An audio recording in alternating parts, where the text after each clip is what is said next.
வரைக்கும் காட்டுக்குள்ள போனவங்க யாரும் திரும்பி வந்ததே இல்ல. ஒரு மகிழ்ச்சியான செய்தி. இதயம் நலனையின் விலை லிட்டருக்கு ரூபாய் 105 குறைஞ்சிருக்கு.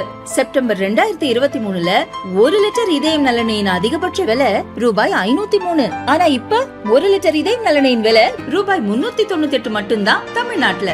அப்ப இனிமே எல்லாரும் இதயம் நலனை வாங்கலாம் இல்ல?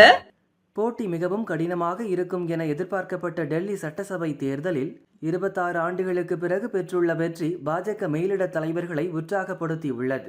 இதன் காரணமாக பீகார் சட்டசபை தேர்தலையும் அதே பாணியில் சந்திக்க வேண்டும் என்று முடிவு செய்து வியூகங்கள் வகுக்கப்பட்டுள்ளது. பீகாரில் முதல்வர் நிதிஷ்குமார் தலைமையிலான ஐக்கிய ஜனதா தளம் பாஜக கூட்டணி ஆட்சி நடக்கிறது. இங்கு அடுத்த சில மாதங்களில் சட்டசபை தேர்தல் நடக்க உள்ளது. தேர்தலில் வெற்றி பெறுவதற்கான வியூகத்தை பாஜக மேலிடம் வகுத்துள்ளது. இதன்படி அடுத்த ஓரிரு வாரங்களுக்குள் பாஜகவின் முக்கிய தலைவர்கள் அனைவரும் பீகாருக்கு படையெடுக்க வேண்டும். மாநிலத்தின் மூலை முடுக்குகளுக்கெல்லாம் பயணம் மேற்கொண்டு வாக்காளர்களை நேரில் சந்தித்து அவர்களுடனான இணைப்பை உறுதிப்படுத்த வேண்டும் என முடிவு செய்யப்பட்டுள்ளது. டெல்லியில் உள்ள குடிசை பகுதிகளுக்கு தலைவர்கள் நேரில் சென்று தங்கி அங்குள்ள மக்களின் குறைகளை கேட்டு பல நாட்கள் அவர்களுடனே தங்கியிருந்து பணிகளை மேற்கொண்டனர்.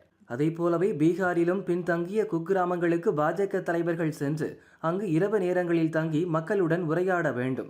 வாக்காளர்களிடம் நேரடியாக சென்று பிரச்சாரம் செய்யவோ ஓட்டு சேகரிக்கவோ கூடாது. மாறாக கீழ்மட்ட அளவில் சென்று அவர்களது பிரச்சனை என்ன, அவர்களுடைய தேவை என்ன என்பதை அறிய வேண்டும். அதனை தீர்த்து வைத்து அவர்களது தேவைகளை பூர்த்தி செய்துவிட்டு அதன் பிறகே பாஜகவுக்கு ஓட்டு போடுங்கள் என்று கேட்க வேண்டும்.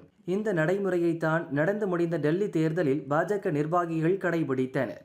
அதற்கு முன்பாக நடந்த ஹரியானா மற்றும் மகாராஷ்டிரா சட்டசபை தேர்தலிலும் கடைபிடித்து பாஜக தனிப்பெரும் வெற்றியை பெற்றது. இதே பாணியில் பீகாரிலும் அமைந்திட வேண்டும் என்று நிர்வாகிகளிடம் கூறப்பட்டுள்ளது.